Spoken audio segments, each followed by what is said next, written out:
good evening, and welcome back to another episode number 7 of Hoopertry in Motion. Happy New Year, everybody. Happy 26, happy 2026, everyone. So we got the crew here. We got Armani, aka 71 and 11. We got Ernest, and you got myself, aka we sweeping those banners for this season. Um, Today's episode, we're going to discuss the trade that just went down not too long ago between the Washington Wizards and the Atlanta Hawks. Um, After 7 seasons with the Hawks, Trae Young has been traded to the Washington Wizards for Corey Kispert and CJ McCollum. The Wizards, and the question will be, will the Wizards extend Trae Young's contract? Well, they give him an extension because the reason why he got traded was because back over the offseason, Trae Young was not offered an extension from the Hawks. In which Mind you, no picks were in this deal, by the way. That's right, no picks were in the deal. So, which in terms that told us that he was on the clock. And hence, January 7th, we got a trade. Actually, the first big trade of the season, if I'm not mistaken. It's the first trade of the season. Yes. Okay. So now with this trade, give me your thoughts. What are your thoughts on this trade? Also, we're gonna discuss Oklahoma City Thunder after a 24-1 start. They've been stumbling. They're 500 since the NBA Cup. They're 6-6. Last night they got beat up by the Charlotte Hornets by 30. Is it a concern, or is it just a blip on the trend? Just a blip. We'll discuss that. We're going to also discuss what other trades might be going down as we flip the calendar to 2026, and which means we are not that far from the trade deadline, which is in February. So weeks are flying by, games are going by, and then next thing you know, we're at trade deadline, All-Star break. So the season just keep on going and going. So what are your thoughts? What are your reactions to this trade, and which team benefits it, or I think this is like a win-win for both. Obviously, this opens up massive cap space for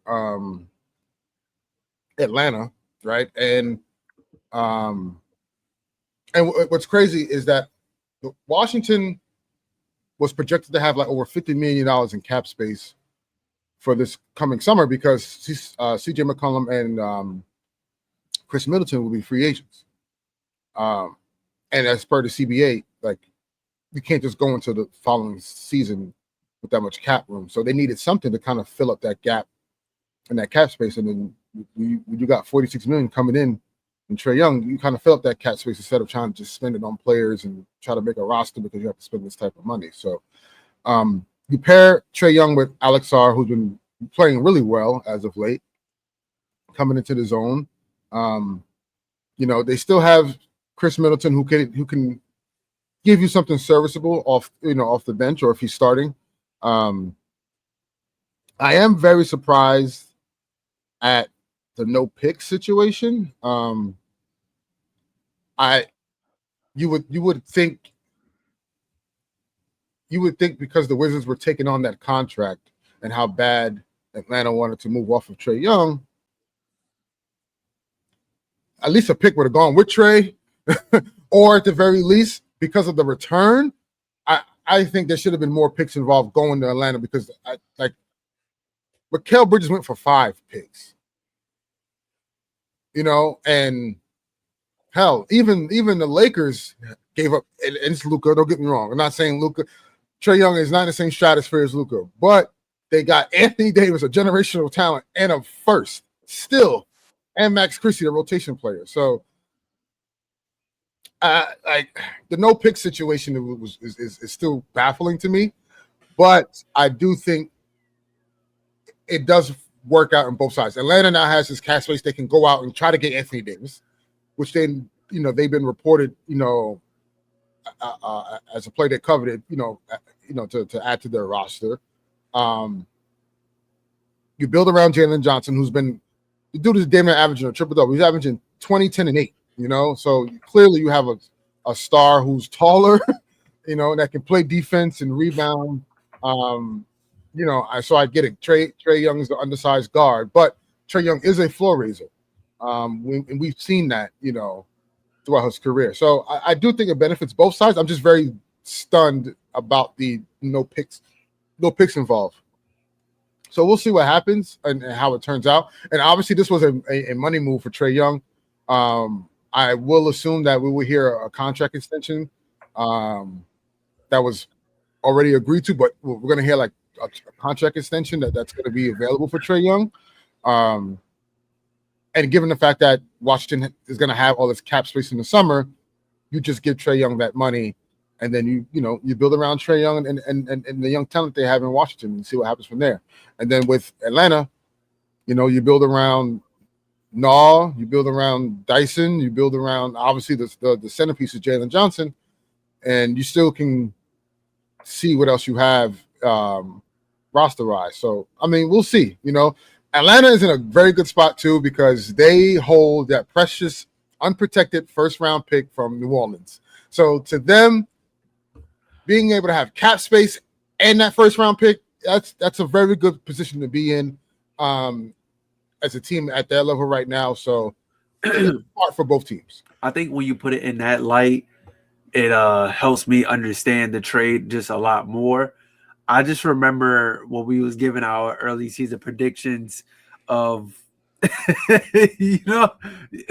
like what teams was gonna I'm be sorry, really good. I was very, very high on it. No, not just you, not just you. We're not gonna let you take the blame on this. We all the was. four of us, We all me, was. you, Eric, and Josh. We was all high on the Atlanta Hawks. We thought the Atlanta Hawks was gonna be a top 3 seed in the Eastern Conference. Then Trae Young gets hurt, and Jalen Johnson takes his epic leap, getting triple doubles. I remember there was a insane stat line where he just filled up every category in the box score: points, rebounds, assists, steals, blocks. I can't remember the game, but it was just an insane showing in the performance of just Jalen Johnson.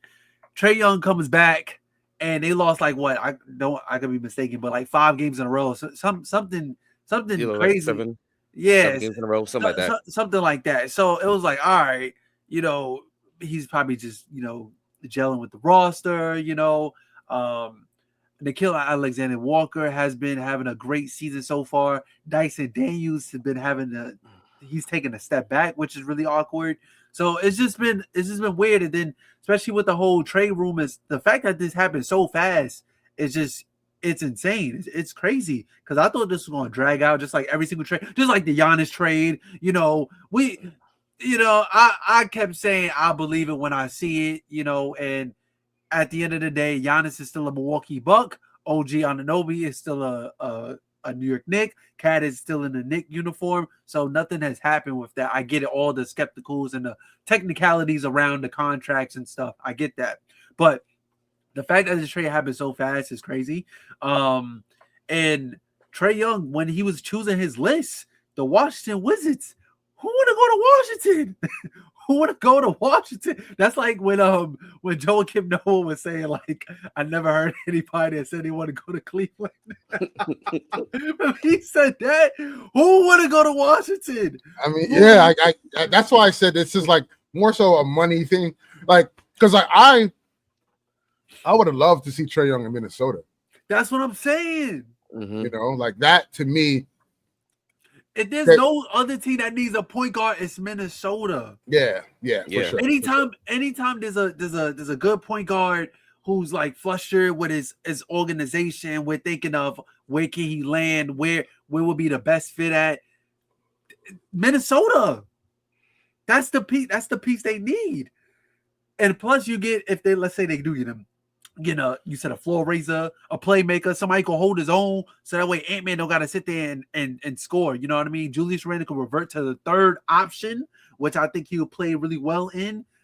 It was just a missed opportunity. And also the fact that there was no picks involved with this trade, is just, I don't know, it's just very awkward to me, man. And it's just CJ McCollum's fit with the Atlanta Hawks. Yes, he's a veteran presence, but he's known for disappearing in playoffs.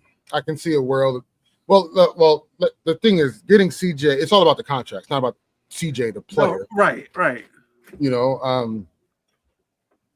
Can I see a buyout possibly? Maybe you can, or they can turn around and flip him, right? And a contender can use CJ McCollum, right? That just needs a pungent, prolific scorer, possibly, at this point coming off the bench for a contending team. But they did that. They did this whole move. This was strictly contract based. You can tell by the return in the trade. Like Corey Crispert that's a really good player. Very reminiscent of like Denny Advia when he played in Washington, and like you saw spurts of like, oh, this guy has some talent, and then like you kind of see him on his own in Portland, and you're like, whoa, now he's a top 10 All-Star? You're looking at him like higher than KD. Yeah, and Braun.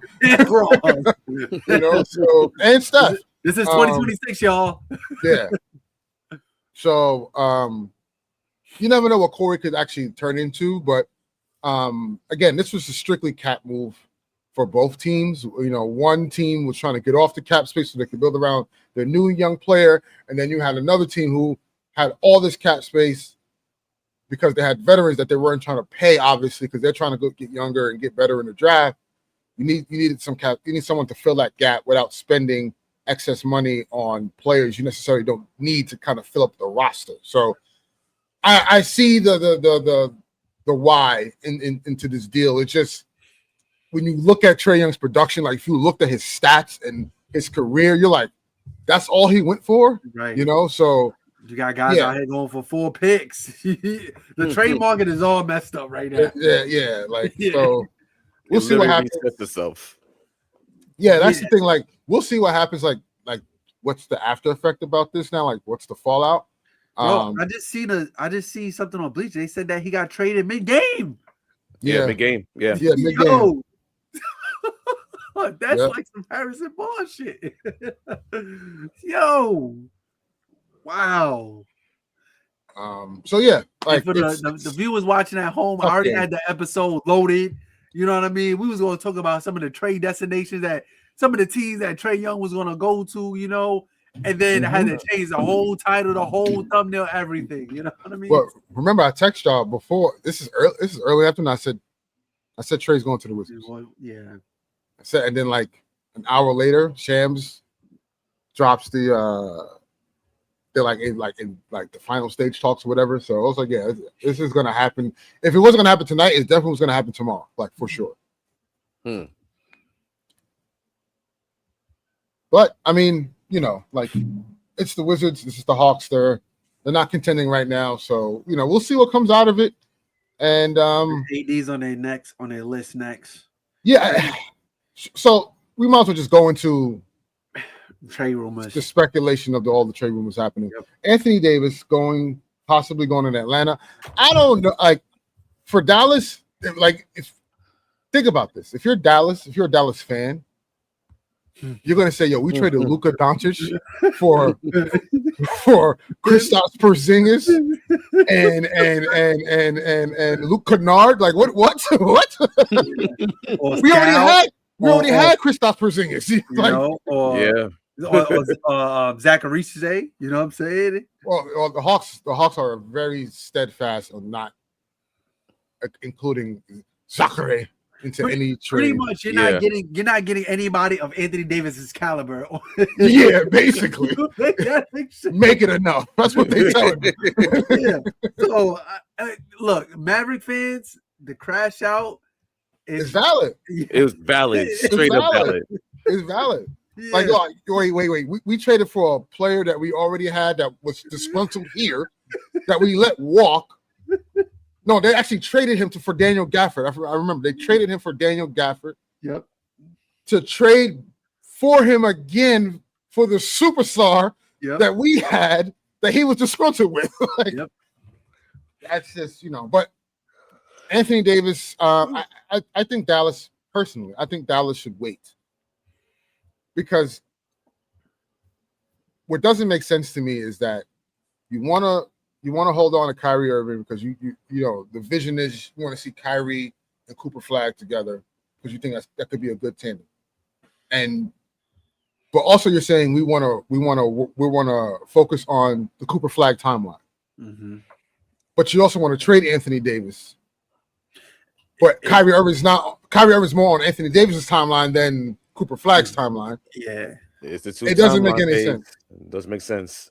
It doesn't make sense. And you can't take it from a Lakers fan. I'm sure you can take it from a Warriors fan. Can't try to rebuild and also try to contend at the same time. Mm-hmm. It doesn't work. Trust me. It doesn't work and it sucks. Okay?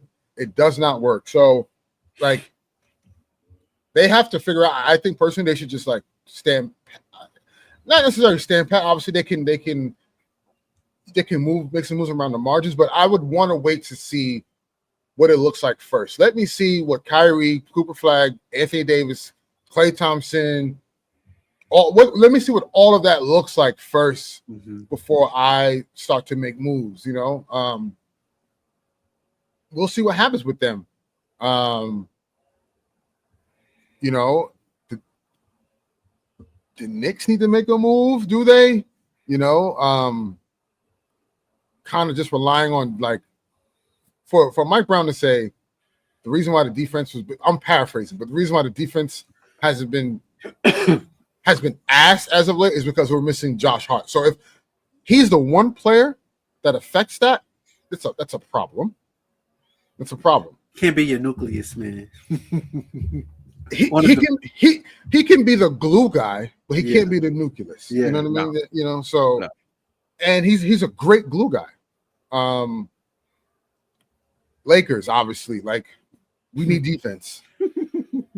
like there's no tomorrow. We need defense. And you got Keon Ellis out there from Sacramento. You have Trey Murphy, obviously.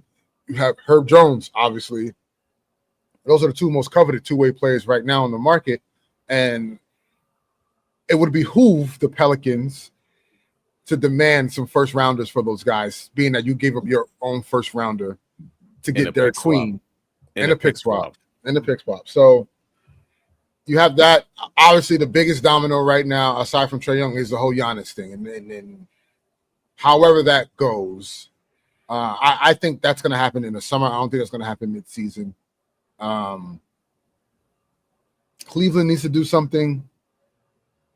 Second April team, not in the top three in the West. In the East. Yeah. So there's a lot of fluid. It's real fluid. Yeah. And you kind of don't know where teams are or what they're thinking as much because they, again, it all depends about what's the best deal available right now, and it all depends. I do think though my sleeper is that shout out to Josh, but Michael Porter Jr. Somebody he can literally tip the scale. He's that type of player that can tip the scale of a contender right now. You put him on Detroit. Detroit's probably favorite coming out. They get that shooting. They get that shooting. They need. You put him. What they did Monday night was unfair, man. Yeah, that was unfair, man. Oof. You know what I'm saying? You put MPJ on the Lakers. It looks a little different. More spacing now. You can't double Luka, can't double LeBron, but you know what I mean? Like defense is still gonna be ass, but still. Yeah, but you'll be so efficient on offense. Mm-hmm. It'll be just insane, right? You put him with Anthony Edwards. Yeah. Like I think the Nets could really make some real capital here off because like think about this. The West is not as like a foregone conclusion as everyone thinks. Yes, OKC is still the favorite. Absolutely. And we're gonna get to that. We're gonna get to them. By the way, they're losing to the Utah Jazz right now. We're gonna get to them. We're gonna get to them. Like, don't get me wrong. Like, OKC is still the favorite. Absolutely. But you can't tell me the Rockets, the Nuggets, even the Lakers to some degree, the Spurs. Right? And the Spurs. Those are the top 4 teams outside of OKC, right? Everybody has their flaws. Everyone has their flaws, but like my thing is now those other 4 teams are looking at OKC and saying, "Wait, hold on, wait a minute. They got a dead in the armor." There's a chance here. So I think the Nets can capitalize off of that, so quote unquote desperation. If that makes sense. Yeah. Remember, the Spurs beat the Thunder three times already. Yeah. Facts. But I mean, I hate to be the one, to kind of dwell on regular season wins because obviously the playoffs is a different ball game, and Eric, I'm pretty sure you know that. Like, what was that? One year was it 2012 when y'all beat the Heat? Like what every single time y'all met? Go back to last year. Yeah. Got swept by the Celtics, and then there was a whole different story in the playoffs. You know what I'm saying? So hate to dwell on that. Pistons, last year, Pistons.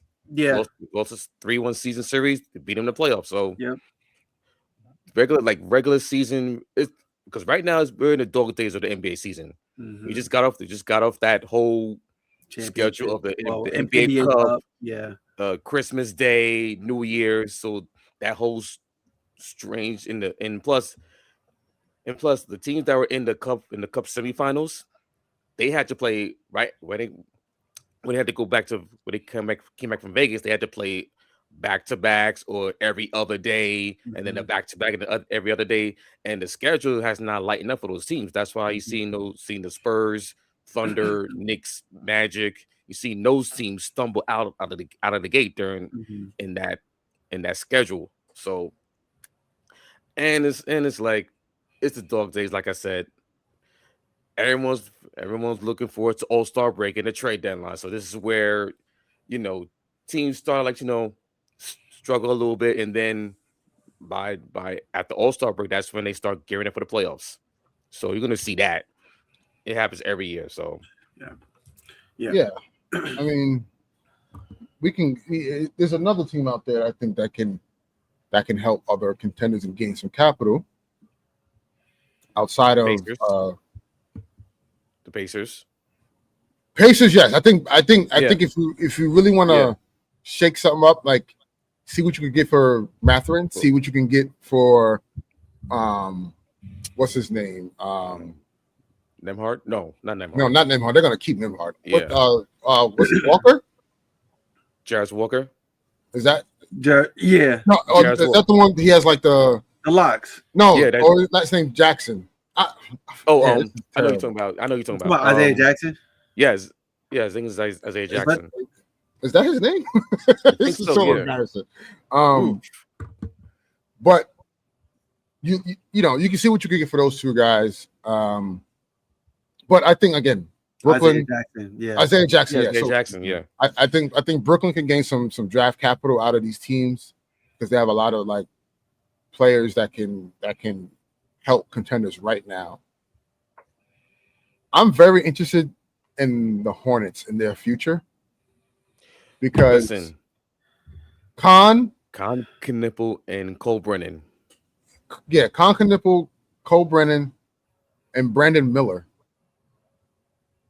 With LaMelo. Now, with Con, LaMelo, and Brandon Miller, like they've been like running teams off the floor. Like they've been like really, really good. And they're starting to gel. And it's looking very intriguing. And obviously there were talks about, them wanting to, there's rumblings or whispers about them wanting to get off LaMelo Ball. I don't know if they want to do that right now. They look really good together. And I think you kind of lean into that, and then you look elsewhere, like Miles Bridges, and you look to see what you can get for him. Sorry, I'm just Let's watching go, legit. the Jazz and the Thunder. Jazz Thunder. Laurie Marketing just hit a bucket. 3 seconds left. Jazz up 114, 112. Thunder about to go down again. Yeah. But yeah, that's the trade market. But Shea got 30 though. It's all good. But what about Utah? What about Utah? That's another team Keontae that can. George. Yeah. Nah, Keontae staying, but Laurie can help a Laurie, he contender. can go. What's so Keontae's crazy a is shooter, bro. Laurie could have been a warrior, but they didn't want to give up pops. And look at them right now. Let him dwell in my misery, man. Let him dwell on that. This is the annual wishy-wash for the Warriors. They do this every single year. They're at 500 now, and then he's like, "Oh, how can you help Steph Curry? How can you help Draymond Green?" They did it to themselves, and on top of that, they're still keeping Jonathan Kuminga on the bench for what? Are you gonna trade him? Are you gonna play him? What are y'all guys doing? Yeah, you know Steve Kerr's not gonna play him. So it's like, why is he wasting his time on the bench every single year? Mm-hmm. Like you're literally killing his value for what? On purpose. Like, yeah. Like, so I mean, there's a ton of teams, a few teams in the league, as we mentioned, that can help some of these contending teams out. But speaking of contending teams. The team that's been ahead of the race the whole entire season thus far, seeing some dents in the armor, as we just mentioned, struggling against the Utah Jazz right now, lost to the Charlotte Hornets the other night. The Oklahoma City Thunder, what's going on with them? I feel like a couple weeks ago, we were saying that they were potential of having one of the best regular seasons, possibly could beat the 72-10 Bulls, possibly being the 73-9 Warriors. They was in the same conversation as those, we was talking about their legendary defense. And now, since that, I remember J-Dub had a little interview, and since then, it's been real shaky. So what's going on with the Thunder right now? It's hard for me to automatically judge them and say like, oh, because one thing I will say though, there are nights when you lose to bad teams. It happens. Right, and then especially on that these are still professional players that they're playing. Yes, and especially on that, the repeat is always harder to get in the first one. Yeah, it's always now. Now you're from the hunter to the hunted. Yes, and this is also new territory for them that they've never experienced before. They're getting everyone's best shot every night now. Yep. Because now you were talking about we think we could get the Warriors record. That means you're telling the rest of the NBA, yeah, we finna dog walk y'all to get the best record in the NBA. Yeah. And I'm sure other teams are like, yeah, that shit not happening, bro. Plus it is, as Eric said earlier, the dog days of the season. Every team is getting up for you guys. You're not like if you're OKC, but you should. But I'm sure you're walking into Charlotte and being like, I'm sure we could beat these guys without executing like it's a playoff game. Same thing for Utah, but they're in a dogfight with Utah because again, these teams are gearing up to play against them because I think OKC needs just a reality check. And I even think just based off the officiating, like a lot of guys is coming out and spoke about it, just like the Thunder's getting away with a lot of stuff that other teams won't get away with. So now they putting that in the light. Things been looking quite different. Like even though I just made a joke about Shea getting 30, it was kind of a struggle those past couple games. You know what I'm saying? Where he wasn't considered a lot to get that. So yeah, and it's also we got to keep in mind that Hartenstein, I believe, has been hurt. Yeah, he's been hurt. So that's a very important piece that they're missing. But again, it is an eye opener. Like I said, if I'm the other four teams in the West, the top four teams, I'm looking at them like, especially San Antonio. San Antonio already knows that they can beat them. They beat them 3 games straight, so they know. Like now. We haven't seen it in a playoff setting. That's a whole different ball game. But they played him 2 more times. Right, but you have these teams that are like they can be beat, and OKC just needs to not take this lightly because they can get got. Anyone can get got. Yep. Winning a championship is not just about how good you are. You have to have some luck in there too. And you don't want to be on the other side of that luck because it is a terrible feeling. When you hear a bang and it's against your team, it's terrible. It is terrible. That damn Jamal Murray, man. Oh my God, heartbroken. You know what I'm saying? So worst part is AD fell into their bench. Yo, that was even more embarrassing. If I'm AD, I was sick to my stomach, bro. I just sat in silence, man. I just sat there and looked at the screen, and I sat there until the game was pre-game, post-game, everything. I just sat there, and I was like, I'm in disbelief. Yeah, I was like, yo, deadass.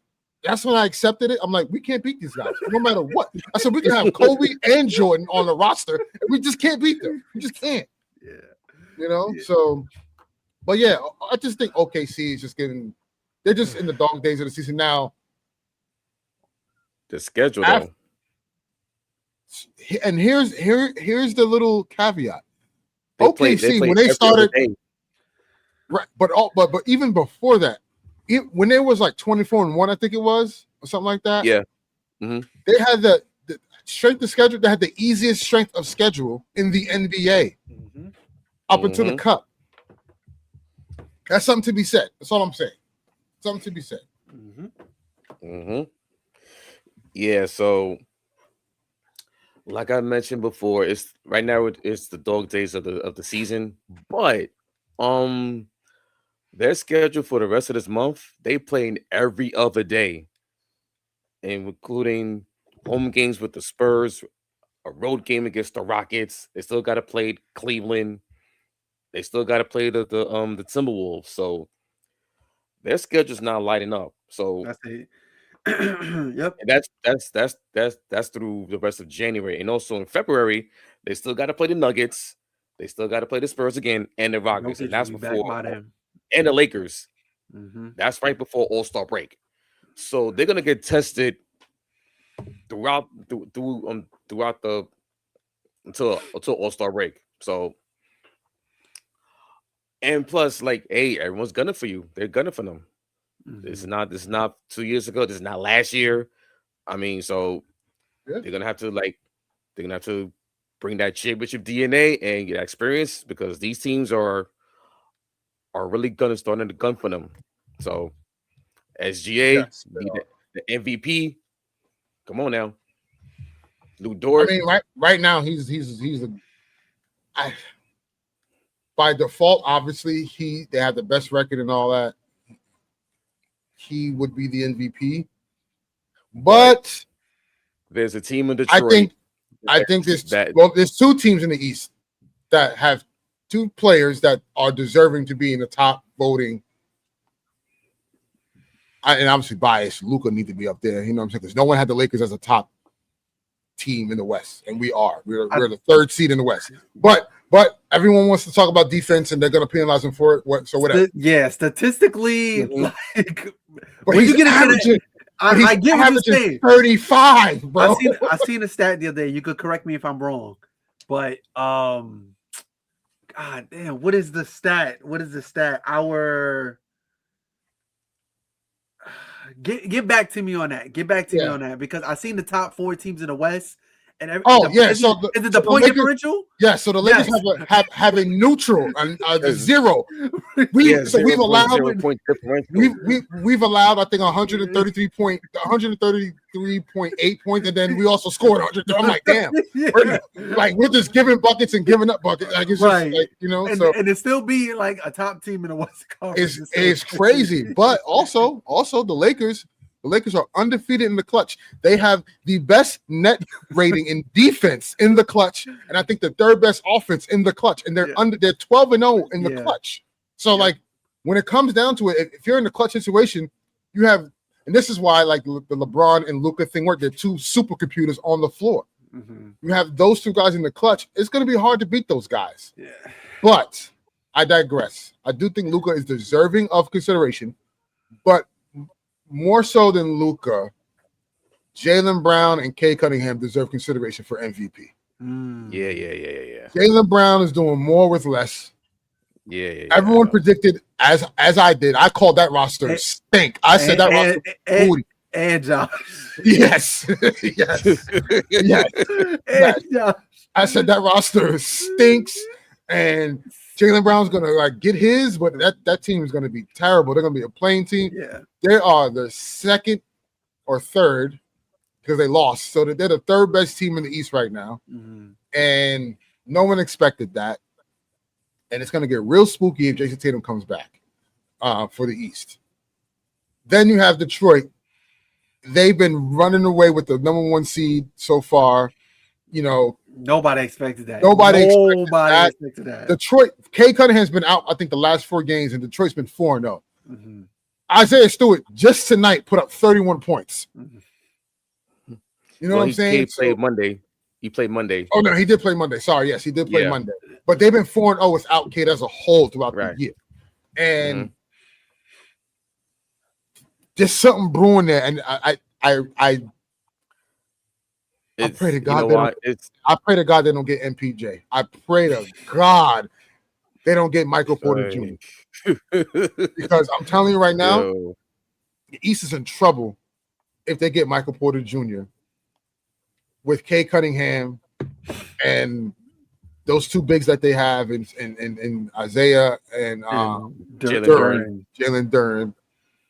And their bench is like they got 6'7" wings coming off the bench. It's like they got Dennis Jenkins dropping threes. Yeah, Javante Green. Who else? Jeez. Yeah, Duncan Robinson coming off the bench. Duncan Robinson. You know, and then like a source starting to look. Asor Thompson, like that guy. Yeesh. Yeah. So Detroit, man. Low key is how Detroit is like looking like OKC in a sense, in that like growth period. Like they've gotten, they took the Knicks to 7, if I'm not mistaken, right? 6 games, but that was it was like the smallest margin of look, just the overall the last 3 years for the Pistons has been weird because they went a 20-game losing streak. 28. That's insane. That Cade dealt with all of that. But what kudos to Cade, because Cade had said about that during that time. They interviewed him about just the streak and the losses, and he was like, "Yo, this is not a representation of who we are as players." He said, "I know there's talent on this team. We just have to figure out and put it together." All it took was the coach. Yep. Yeah, the coach didn't want to be there. Basically, not only did he want to be there, but he took the money. Not only that, but Monty Williams is not a. If you look at JB, and the difference in conversation is 4-letter words consistently, calling you that at practice, it's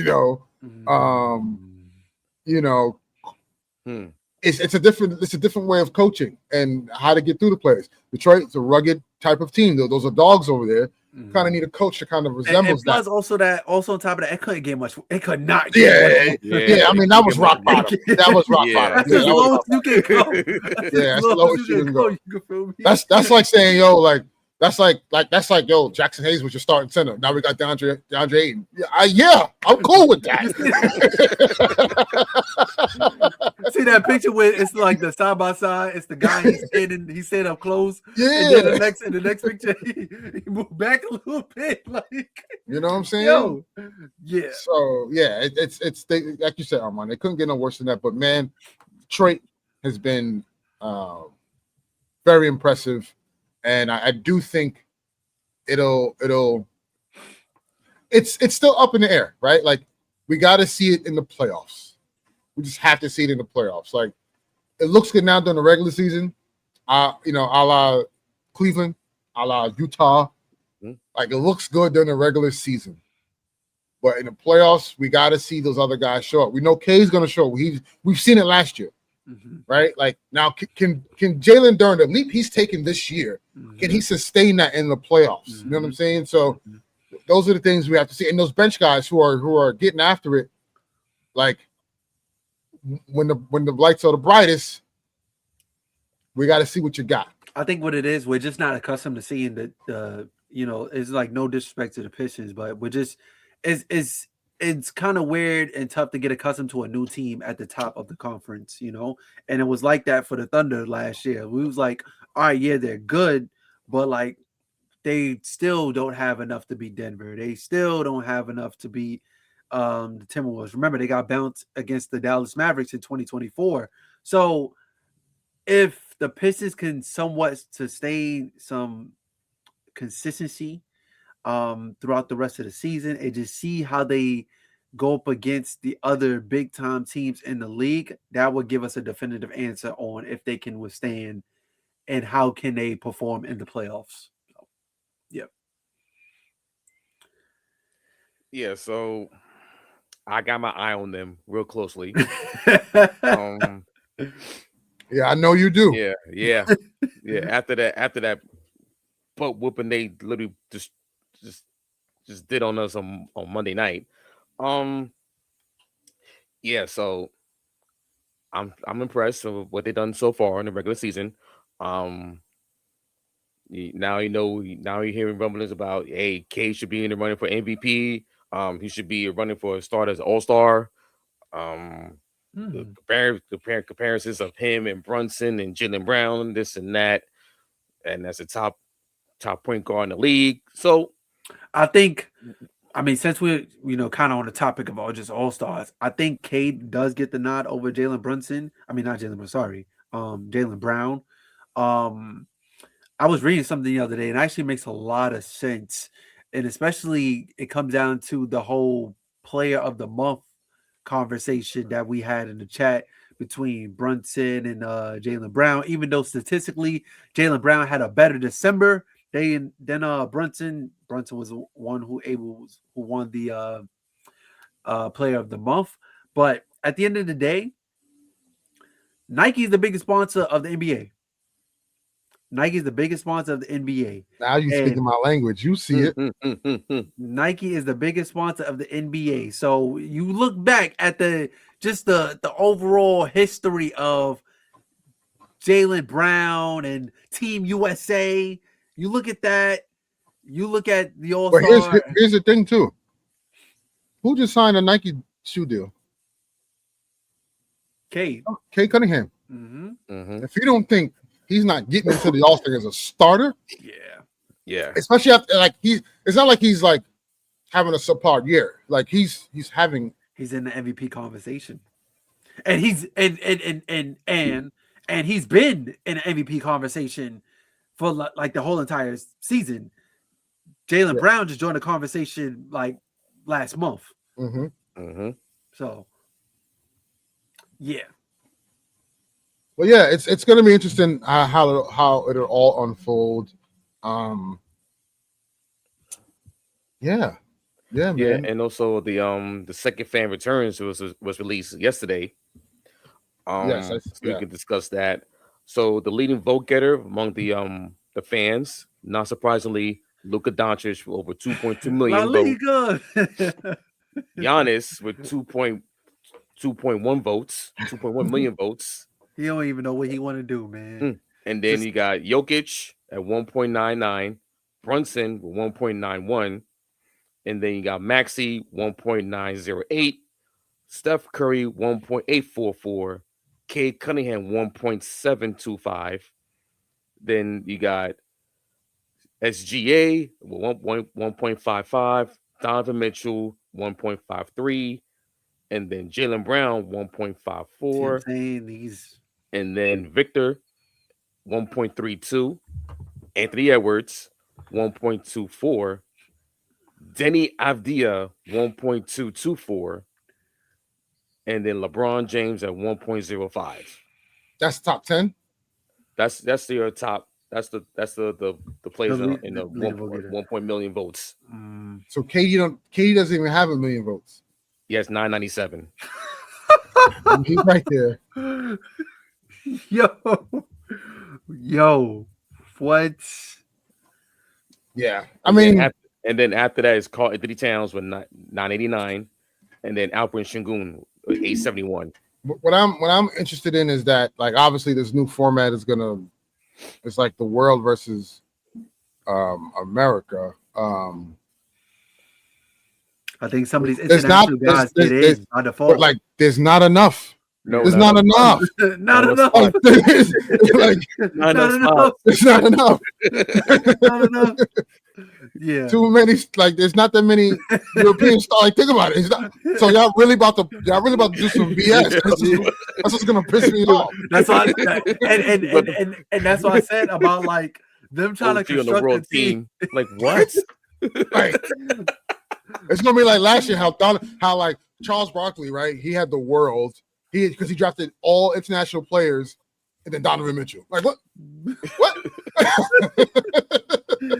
What? Yeah, I don't think they thought about this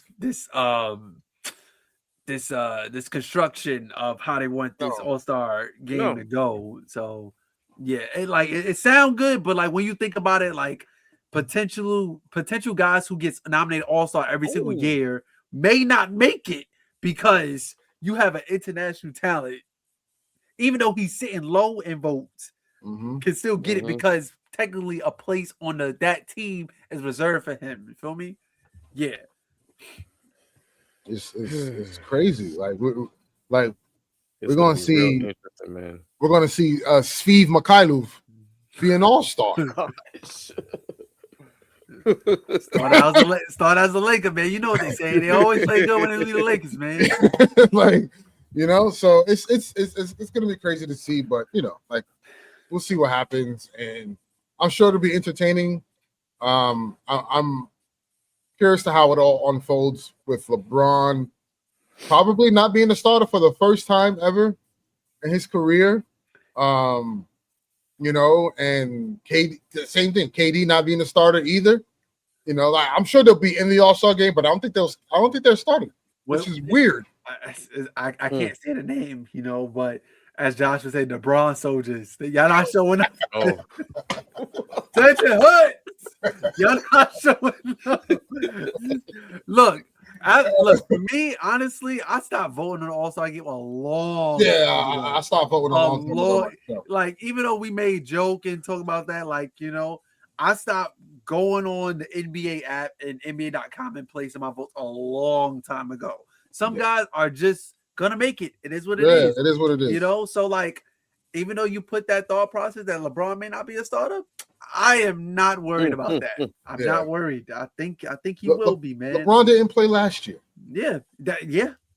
And you know what? Now that you bring that up, especially a lot of people felt that, a certain individual in Norman Powell was robbed at that moment. So they may want to think twice when thinking about voting LeBron as a starter this year. No disrespect to Norman Powell, but hey, the NBA All-Star game has a lot to bounce back from last year. A lot. Yeah. A lot. So I think as an NBA viewer, and for the viewers watching at home, y'all might want to think twice about who y'all vote for. Even though that may be your favorite player, think about the type of product you're going to get. So think about that. And it's in LA? Yeah. Yeah. It's a big deal. Where they playing trees and stuff, you know what I'm saying? Yeah, you know what I'm saying? Listen, Steve Ballmer trying to recoup.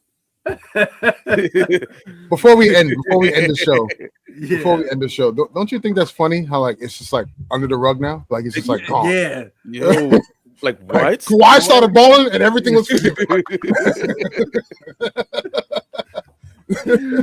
I'm a clock in now. I'm a clock in. I'm gonna show up. I'm gonna show up to work. I haven't seen Sun Lock this since 2019. That's a fact, though. He had 2 6 months of vacation a year. He had 2 6-month vacations a year since 2019, and was like, all right, I'm back. What I missed? Right. Yeah. So that's kind of crazy how I just like kind of slept under the rug, and then like Kawhi's been playing out of his mind. So, but it's good to see Kawhi back though. Honestly, like It's good to see him back on the floor. You know, it may not mean much because the Clippers are not going anywhere, but it's good to see. They're not going anywhere. I don't know where Me and Josh was so wrong, man. God. What's funny, chat? Like they in our group chat, they kept saying like, "Be patient, be patient, be patient." They losing to like I'm talking. They're getting their ass whooped by the Grizzlies, by the Jazz, by all these teams, and he like, "Be patient." I'm like, all right. It's like I don't even fear Kawhi anymore, yo. Yeah. And what's crazy? See, people started to. Well, really, I don't know what it was, but like maybe enough people were complaining, like, "Yo, the Clippers, y'all can't be this ass because guess what? Your pick is going to OKC. So please do something. Help us, please do something." They love to see world domination, man. Some people just like to sit back and watch the world burn. You feel me? So because at any moment, Sam Preston could press that button. I got all these picks. I got this. He could press that button and get anybody. Yep. You know, so we'll see what happens. It's going to be a great second half of the season as we approach that in the All-Star break, trade deadline. I'm sure, 90% sure, we're going to see some more trades on the pipe very soon. I don't think it'll be as big as like Trae Young, you know, on that caliber level, but you never know. I mean, shit. Like it was a regular night. We were celebrating. We were celebrating the Lakers beating the Knicks and making Towns. I'm like, JJ Redick had Towns looking like Rudy Gobert. We were celebrating. Everything looked great. LeBron was you know what I mean? AD had a great game. And then 2 hours later, I said, "Yo, hold on, yo, little fake, man." Man, I saw it was fake. Yeah, we all did. Matter of fact, sorry, AD didn't even play that game. AD was injured. No, he didn't. Because he got injured in the game before against Philly. Mm-hmm. He had the adductor strain. You know what I'm saying? That's when JJ threw Bronny out there. He got torched by Maxie. Yeah, he got torched by Maxie. I thought it was like, oh, this is all gloom and doom. I said, oh man, this is bad. This is real bad. Throw the damn towel. Throw the damn towel. You know, so yeah, anything can happen. Anything can happen. But for now, I do see some moves happening down the line. Obviously, Kuminga is a name to watch. Chicago, look out for Kobe White. I think that's a name to watch too, very closely. He is a free agent this offseason. I don't think Chicago wants to pay him any money or give him an extension, rather. So we'll see. Sacramento, obviously, you have DeMar DeRozan, you have Zach LaVine, you have Sabonis. They have to figure out. They are the worst team in the West. They have the worst offensive rating in the West. They have the worst offense in the league. I don't understand. It makes no sense to me. So, but all in all, thank you guys for tuning in. It's been a great pleasure to be back. Obviously, Eric and myself have been away. We had sadful death in our family. Our father had passed away from cancer. So we've just been taking some time just to spend time with each other, with the family, and just be there for one another through this trying time. So, but he will want us to keep going and pushing forward. So that's what we're doing. As much as it hurts and as much as that it just feels weird, life has to go on somehow, some way. You got to push through. So continue to take care of yourselves, take care of your mental, love on your family, appreciate the time that you do have because you don't know when it's time for you to go. And if all else, watch some damn basketball. Peace. Hello.